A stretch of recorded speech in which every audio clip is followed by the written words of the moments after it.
नमस्कार, मैं प्रांशी राठौर और आप देख रहे हैं नेक्स्ट 9 न्यूज।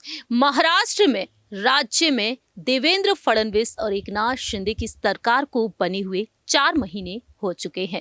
30 जून के दिन एकनाथ शिंदे ने मुख्यमंत्री के तौर पर और देवेंद्र फडणवीस ने उप मुख्यमंत्री के तौर पर शपथ ग्रहण की थी।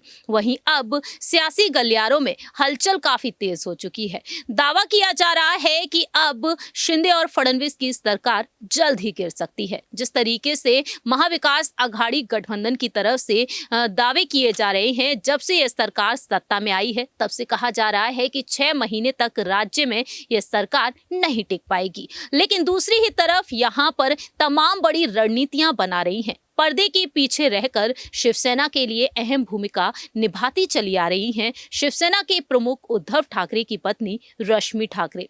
रश्मि ठाकरे एक बार फिर से एक्टिव होती हुई दिखाई दे सकती हैं। रश्मि ठाकरे जो रश्मि वाहिनी संगठन को संभालती हुई दिखाई देती है, यानी कि महिलाओं के संगठन में रश्मि ठाकरे अहम फैसला लेती हुई नजर आती हैं। वहीं उद्धव और आदित्य ठाकरे को राजनीति के गलियारों में किस तरीके से विचार विमर्श करना है, कौन से अहम फैसले उन्हें लेने चाहिए, इस पर भी रश्मि ठाकरे अपनी राय रखती हैं। आपको बता दें कि बागी विधायकों को मनाने की पूरी कोशिश की रश्मि ठाकरे ने। जब गुवाहाटी पहुंच गए थे एकनाथ शिंदे 39 विधायकों के साथ, उस वक्त रश्मि ठाकरे ने फोन पर चर्चा की थी बागी विधायकों की पत्नियों से और उन्होंने मैसेज भी किए थे कि कैसे भी करके वह अपनी पतियों को मनाएं। लेकिन अब कहीं ना कहीं रश्मि ठाकरे एक बार फिर से मैदान में उतर सकती हैं। दरअसल आपको बता दें कि पर्दे के पीछे रहने वाली रश्मि ठाकरे को लेकर बीते कुछ दिनों पहले एक खबर के मुताबिक ये दावा किया गया कि आगामी बीएमसी चुनाव में आदित्य ठाकरे के साथ वह नजर आ सकती हैं। वहीं जब अंधेरी ईस्ट विधानसभा सीट पर जब चुनाव हुए थे, उन चुनाव को लेकर कहा गया कि ऋतुजा लटके जो उम्मीदवार बनाई गई थी, उनके लिए वह रोड शो करती हुई नजर आएंगी अपने दोनों ही बेटों आदित्य और तेजस के साथ। लेकिन अब रश्मि ठाकरे अहम फैसला लेती हुई नजर आ सकती हैं। दरअसल आपको बता दें कि बागी विधायकों को मनाने के लिए जहां आदित्य आगे लगातार यहां पर अपनी हुंकार भरते हुए नजर आ रहे हैं कि मातोश्री के दरवाजे हमेशा के लिए खुले हैं, बागी विधायक वापस अपने खेमे में लौट सकते हैं, यानी कि उद्धव गुट में।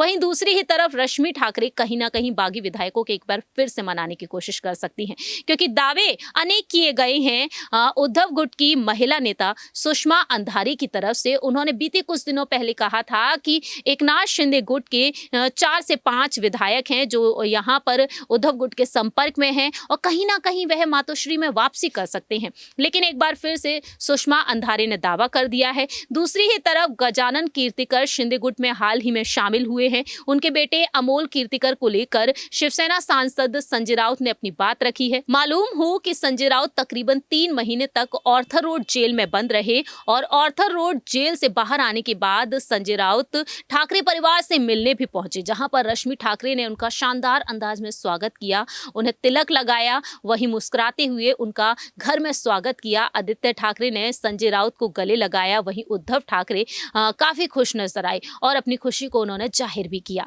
लेकिन अब संजय राउत यहां पर अमोल कीर्तिकर को लेकर कहते हुए नजर आए हैं कि आदित्य ठाकरे के साथ वह रैली और यात्रा करते हुए नजर आते हैं। वह खुश हैं कि अमोल उनके खेमे में है, लेकिन उन्होंने अपने पिता गजानन को मनाने की कोशिश की, लेकिन उनके पिता नहीं माने हैं। ऐसे में देखा जाए तो कहीं ना कहीं यहाँ पर शिंदे गुट में दरार पड़ती हुई नजर आ सकती है, ऐसा दावा है संजय राउत का। उनका कहना है कि हर एक गुट में एक शिंदे होता ही है। दूसरी ही तरफ सुषमा अंधारे ने भी एक बड़ा दावा किया। सुषमा अंधारे ने बताया कि कुछ बागी विधायक उनके संपर्क में हैं। आपको बता दें कि नासिक के नाराज विधायक सुहास कांदे के संबंध में सुषमा अंधारे से जब सवाल पूछा गया, उन्होंने कहा कि जो भी विधायक शिंदे गुट में नाराज चल रहे हैं वो वापस हमारे साथ आएंगे। इस तरीके से देखा जाए तो अगर यहाँ पर जो नाराज विधायक हैं, जिन्हें मोदी कैबिनेट में जगह नहीं मिलती है, जिन्हें दूसरे मंत्रिमंडल में कोई बड़ा पद नहीं दिया जाता है, तो कहीं ना कहीं बागी विधायक मातोश्री की तरफ एक बार फिर से